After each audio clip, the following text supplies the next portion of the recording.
izina rya Yesu. Uno munsi muri kuri rwa rubuga rwanyu rwitwa Shingira Intahe Imana Nzima. Imana yaremye ijuru n'isi.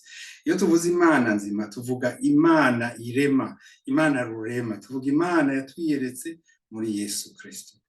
Uyu munsi kuri benshi ni umunsi uhambaye bibuka kandi twibuka aho Yesu yababazwa kubera ivyaha vyacu, akakubitwa, akagirirwa nabi, akavumwa amate, hanyuma mbere akanabambwa ku musaraba, ikamuviramwo gupfa.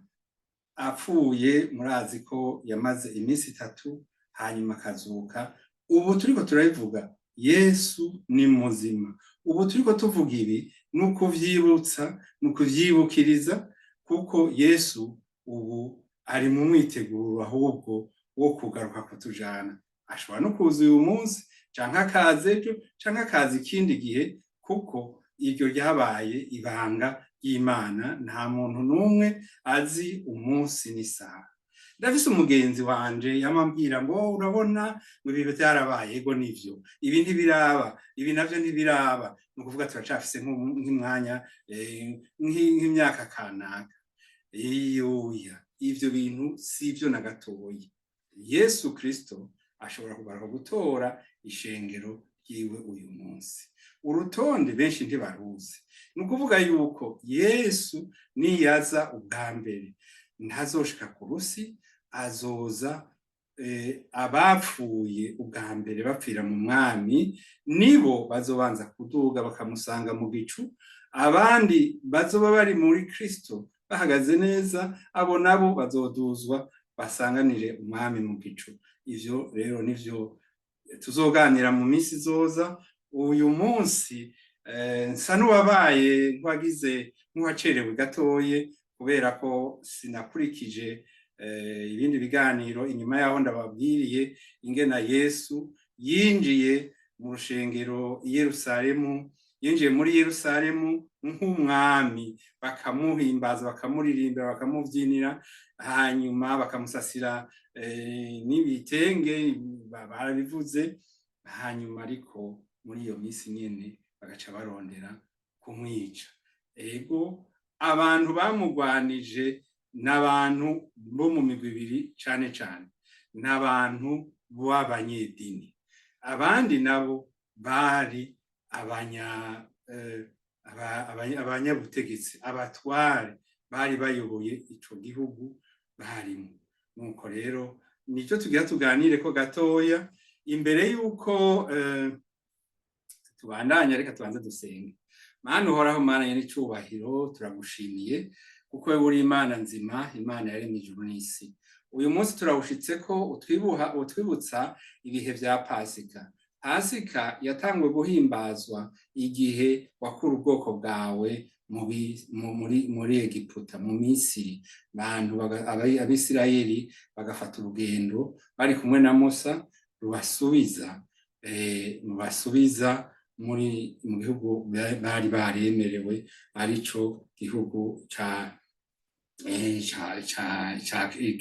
Israeli muri ico gihe. None rero ubuye reka waciye uba umugenzi wo guhimbaza ico cabashikiye, bagatambuka uruzi runini, ari uko Imana yahaye Mose ububasha bwo gukubita amazi agatandukana ubwoko bw'Imana bukajabuka.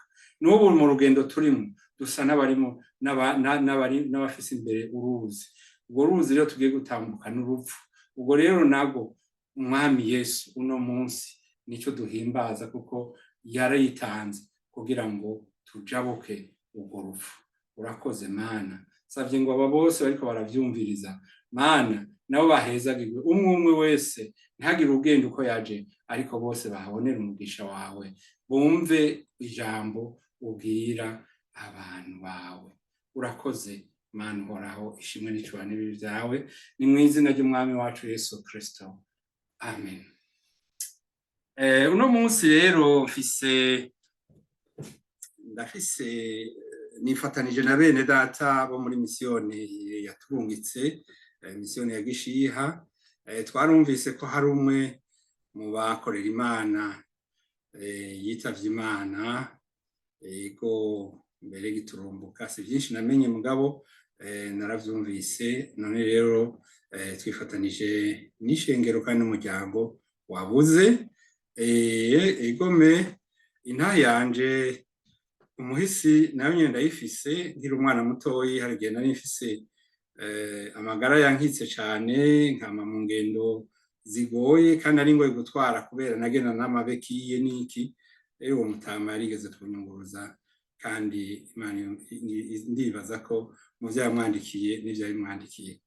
Ego reka tubandanye rero tuje kwijambo. Uno munsi nababwiye ko ku munsi wa Mungu bene wacu bahimbariza muri Katolika bahimbaje umunsi w'ibisandasanda, birabana n'ubuzima bwa Yesu. Niwo munsi yinjiye i Yerusalemu bakamukomera amashi. Hama rero bamwe baranamubwira mubarimwo nyine, ni nk'uku nyene turi mu mashengero, hari abarimwo ariko bashobora kuvuga nk'ivyabo bantu bavuze bati ewe bwira abo bantu bahore, hoza abo bantu. Yesu arababwira ati naho no bahoza amabuye yo mushingira intahe yo bivuga. None rero ivyo ngira ngo mwarabikurikiranye. Hari ijambo rero ryakurikiye.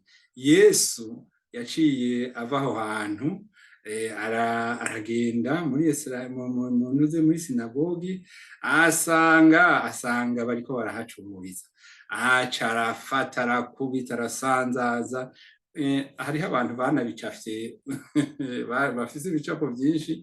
Yesu ariko arakubita abantu bagiye gucuruza amatomate, bagiye gucuruza iki, bafise n'indobo bahariya mu ishengero ry'Imana. Niko n'ubu vyifashe. Hariho abacururiza mu ngoro y'Imana, bakagenda uko agiye guhura n'uwo baza kuvunja amahera, uko agiye guhura n'uwo agiye kwishuza, uko agiye guhura canke agiye kuyarindira hariya, ati amahera aza kumusanga hariya. Ego hariho n'abandi bagenda bajanye n'utundi, ati ngira ngo uno munsi turahurirayo na naka canke na kanaka kazi. Ivyo byose birashoboka, ariko Yesu yavuze ngo ayo niyo majambo tuza gusoma. Yesu yaravuze yuko ingoro yiwe ni guhimbaza, si ukuza gucururizamwo. Ndibuka hariho igihe nigeze kuba ngenda mu gihugu iwacu kandi nkabona n'abakozi b'Imana bamwe rero hariho abagurisha inyanya, hariho abagurisha itomate, hariho abagurisha bakakubwira ati erega ejo uzobona ibi n'ibi kandi ibi na biriya kandi ibi n'ibi. Ewe bavugishwa bo muri kino gihe. Numvise umwe bamuvuga ngo yaragiye avuga ngo yoyoyoyo ngurumva ngo uyu ugiye kuronka, bariya bose bari baronse bari bafu ntibaribo, ugiye kuronka mushasha, ugiye ameze ukuntu. Imana si ivyo yadutumye. Imana yadutumye gushikiriza ubutumwa bwiza buzotuma tujabuka urwo rupfu duheje kuvuga ngaha mu masengesho. Haleluya. Reka tubandanye rero tuganira. Nshuti zanje ndabakunda cyane, abari mu Burundi, duhere ku bari mu Burundi, abari muri Zambia, abari muri Afrique du Sud, abari muri Kenya, abari mu Buganda, abari mu Rwanda, abari muri Tanzania, birumvikana muri Congo, abari ni Buraya n'abari muri Australia bariho, abari mu bihugu vy'ini Buraya vyose na Canada na Amerika. Eka aho muri hose ndabaramukije kandi ndabagumbira, ndabakunda cyane. Bamwe duherukana kera, abandi nabo nta n'ikuntu zabo mperutse, ariko ngaha murashobora kwandika mukandika ubutumwa mukandasha canke mugatasha abaturiki twicaranye. Murashobora no gushirako mukadodora ku gakengeri, mukateza imbere iki gikorwa. Ni ukuvuga ngo iyo badoze ku gakengeri bituma bariya bene ibi vyuma aribo bashira iyi imbere iyi video, abandi benshi bakayibona. Mushobora no kugira agakumu murambiwe no gufyonda ku bakengeri, mukagira agakumu kameze uko.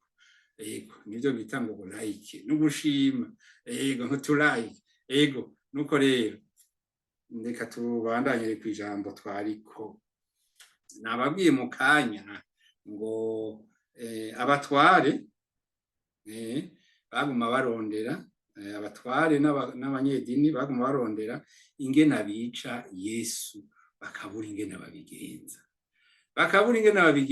Kubera iki? Kubera igihe ndi cari bwagere igihe ciwe c'uko abambwa nticari bwagere. Mu gitabo ca Yohana, mu butumwa bwa Yohana yanditse muri cumi, igice c'icumi umurongo wa 18, Yesu wenyene aravuga ati ubuzima bwanje nta numwe abunyaka, ni jewe nyene ndabutanga ku bwanje, ni jewe ndabutanga kubera ndabishatse. Nge tuhasome, nta muntu numwe ashobora kubunyaka. Reka duhere haruguru gatoyi kugira tuvyumve neza. Igituma data nkunda nuko ntanga ubuzima bwanje kugira ngo nsubire kubwakira. Nta muntu numwe ashobora kubunyaka, ndabutanga ari uko ndabishatse. Mvise ubushobozi bwo kubutanga n'ubwo kubwakira gushasha. Iki nico data yantegetse gukora. Amajambo arakomeye. Iki nico data yantegetse gukora, ndatanga ubuzima bwanje kuko ndabishatse, nkongera nkabwisubiza nkuko ndabishatse na nyene. Haleluya, haleluya. Twavuze mu kanya ingene Yesu yirukanye abantu mu rusengero rw'Imana.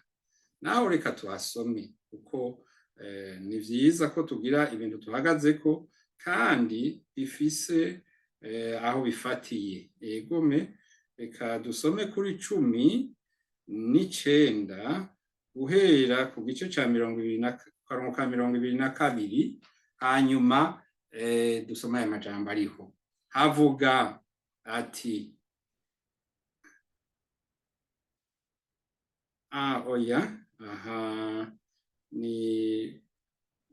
ni gatoyi imbere yaho Yesu yarahanuye, nivyo yarahanuye ubwoko bwa Yerusalemu, ayibwira ati ese nawe iyo umenye ico tuma uronka amahoro uwo munsi, ariko noneho ivyo bihishijwe amaso yawe, kuko igihe kizogushikako aho abansi bawe bazokubaka ibirindiro impande zawe zose, bakagukikiza, bagusugereze impande zose, bazogusambura, bagutikizanye n'abawe muri wewe, ntibazosigaza ibuye na rimwe nigeretse ku rindi, kuko utigeze umenya igihe Imana yakugendereye.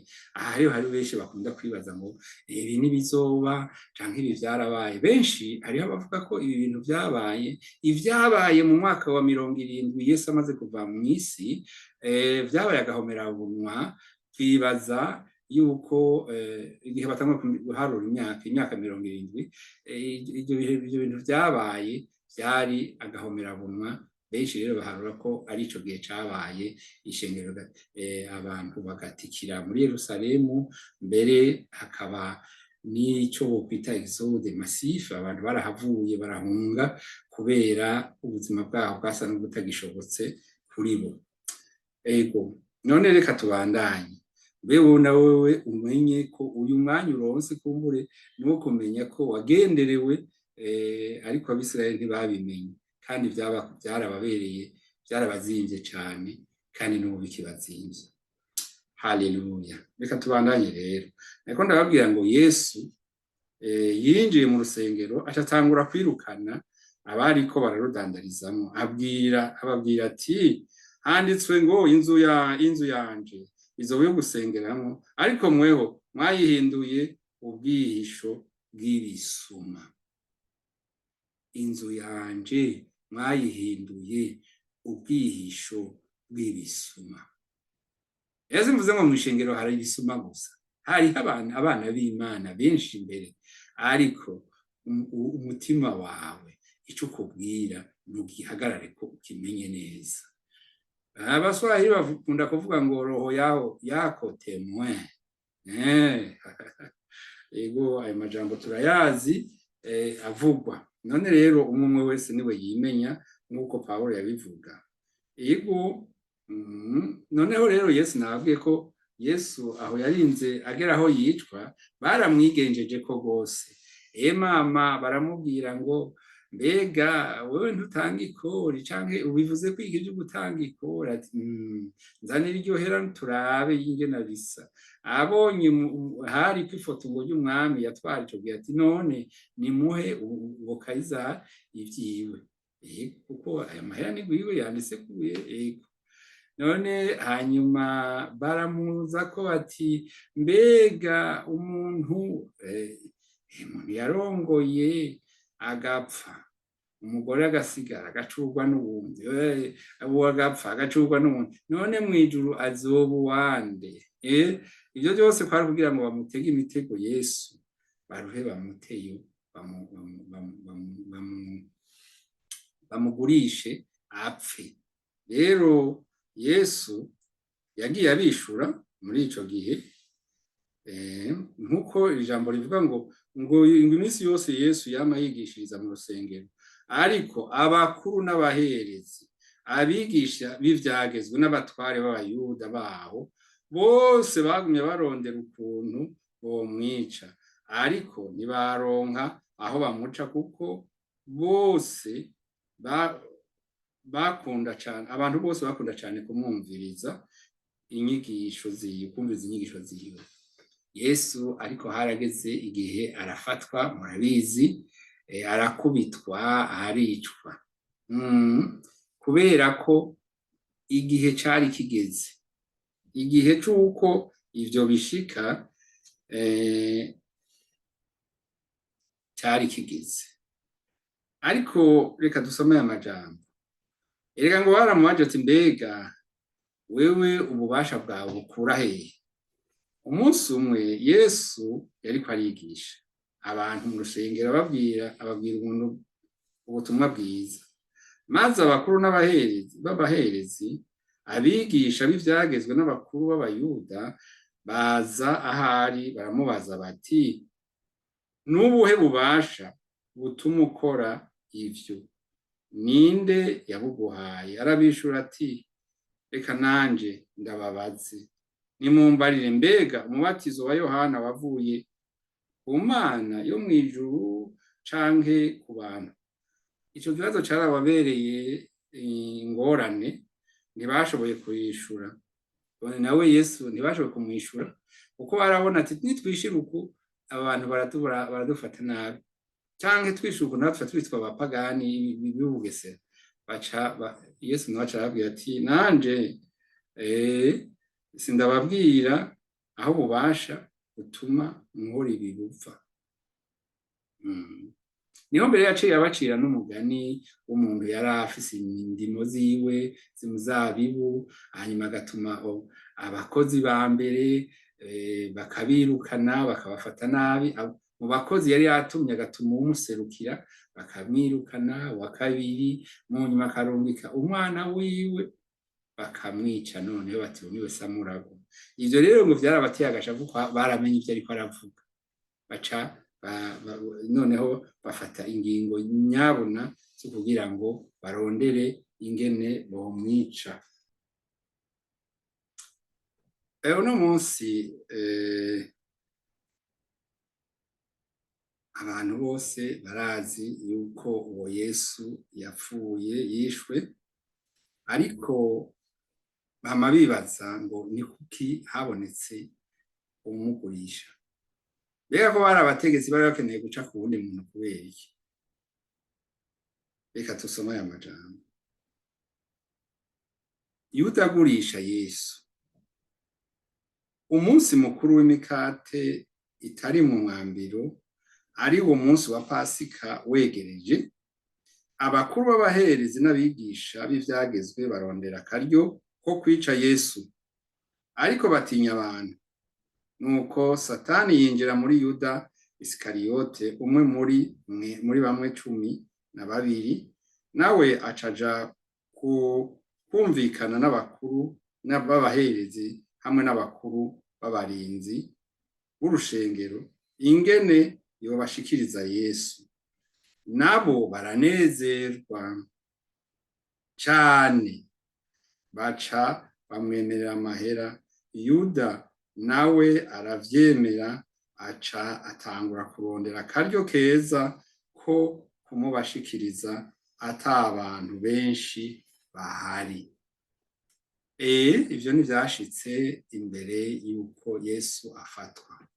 Uno munsi ntituza kuganira ku ngena yafashwe, ngena amajambo yahabaye, nzoyisomera. Ndashaka kubabwira yuko Yesu yasheshe amaraso ku musaraba kubera wewe nanje, kubera ivyaha vyacu kugira ngo bikire. Ego kenshi abantu barakunda kwibaza ngo mbega ivyaha ni biki, ugasanga mbere barafise n'ukuntu basa nuko ivyaha bavyibagiye, ego batazi ivyo ari vyo, boshima ko umuntu abibibutsa. Ego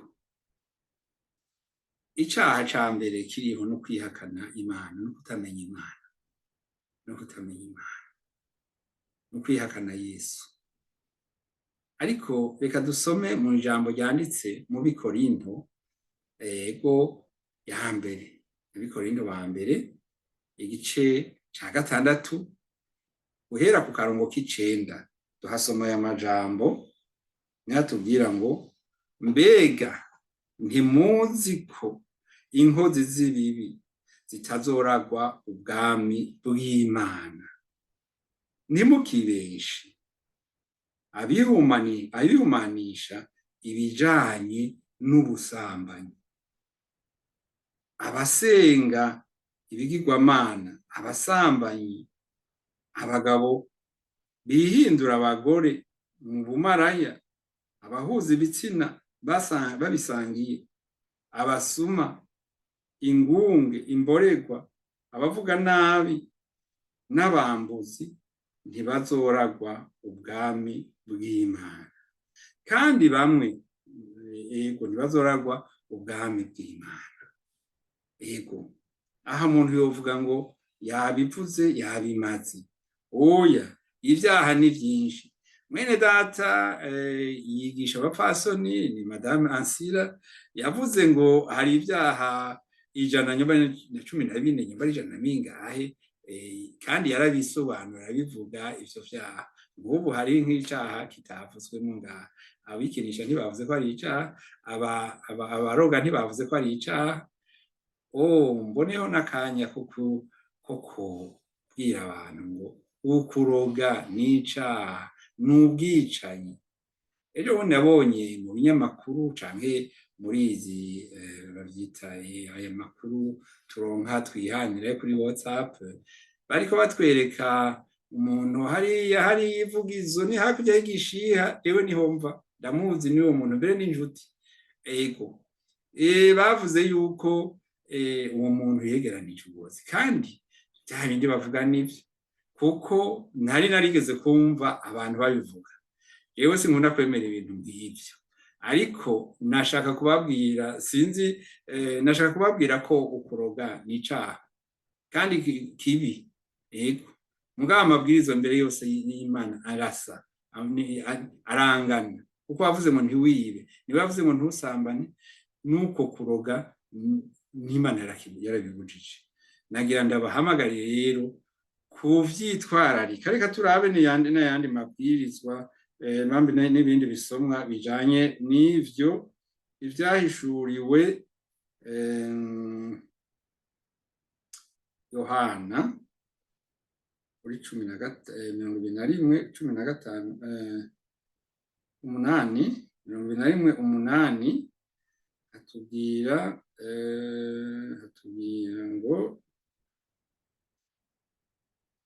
abahemuka, abatizera, abakora ibiterasoni, abicanyi, abasambanyi, abapfumu, abasenga ibigirwamana n'ababeshi bose, ikibanza cabo ni ikiyaga caka umuriro, uwo aribwo rupfu rwa kabiri.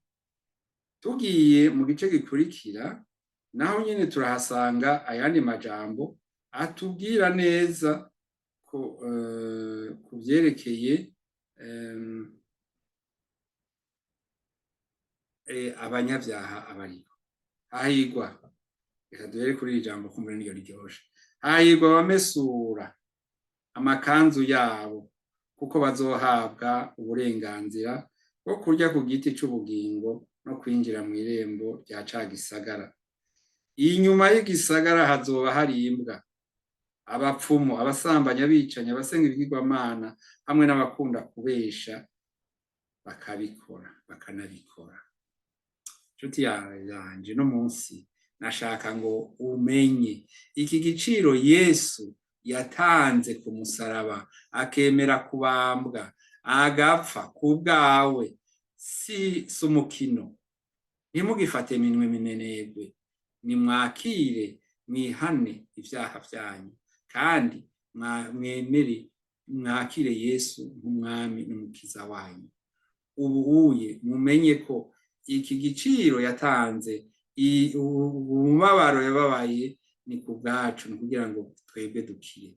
Ibihe rero biriko birihuta muri kino gihe, kuko hageze guhitamwo. Hariho ibintu biryoshe, hariho ibintu vy'amafaranga bimwe bimwe abantu baronka ku buryo novuga bworoheje, si kubera sinovuga ngo ni uburyo buronkwa na bamwe twita abicuruza. Yego, hariho abantu bicuruza kandi badakora ubusambanyi, ariko bemeye gufukamira Bayali, bemeye gufukamira wa mugwanizi. Harimwo nabo bavugishwa b'ibinyoma.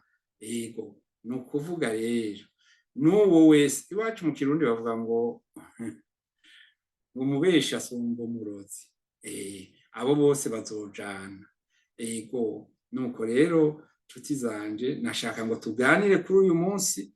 Ejo mu minsi ibiri tuzohimbaza umunsi mukuru w'izuka rya Yesu Kristo. Niwe munsi mukuru usumba iyindi yose, kuko niwo munsi mukuru udushikana hahandi nyene twitegurira kuzoja, kandi tuzojayo. Uzojayo, nanje nzojayo, kuko twavyemeye kandi twaravyemerewe. Nta gituma cyo gukeka. Ubu ushobora kutubuza kujayo ni twebwe nyene, igihe twoguma mu vyaha. Nuko rero nshuti mwene data, aho uri hose, Yesu aguhezagire. Ndagukunda cyane, ndakugumbiriye. Mwari kumwe na Pasiteri Irere Ninahazwe. Jewe aho mba ni mu Budagi, ariko hariho na bene data turi kumwe, kandi nongeye kubaha n'intasho zabo mu ishengero dusengeramo i Troisdorf. Sabo gusa, hariho n'abandi duhurira ku murongo wa internet canke wa WhatsApp, tugaheza tugasenga, tugakora ibikorwa by'Imana, tukamamaza canke tukavuga ubutumwa bwiza. Nabo nyene ndabizi ko bifuza kubatasha, kandi nabo ndabatahije aho bari hose muri ivyo bihugu nadondaguye kare. Ntibagiye cane abari mu bihugu vy'Abarabu, mwene data Jean Marie hariya, n'abandi bagenzi we, hariya Benahishakiye hariya, n'abandi bose. Yesu abahezagire. Ego, none reka dushime Imana. Mwami Yesu, turagushimiye ko duhaye kano kanya kugira ngo duteramane n'abavukanyi, ababene data, harimwo n'abatarakwakira, ariko nabo Mana nsavye ngo iri jambo ribakore ku mutima, bakire iri jambo wavuze ngo uzokwizera akabatizwa azokizwa. Urakoze Mana, kuko uri Imana ihoraho. Ishimwe n'icubahiro n'ibibi vyawe, ni mu izina ry'Umwami wacu Yesu Kristo savye kandi nizeye. Amen.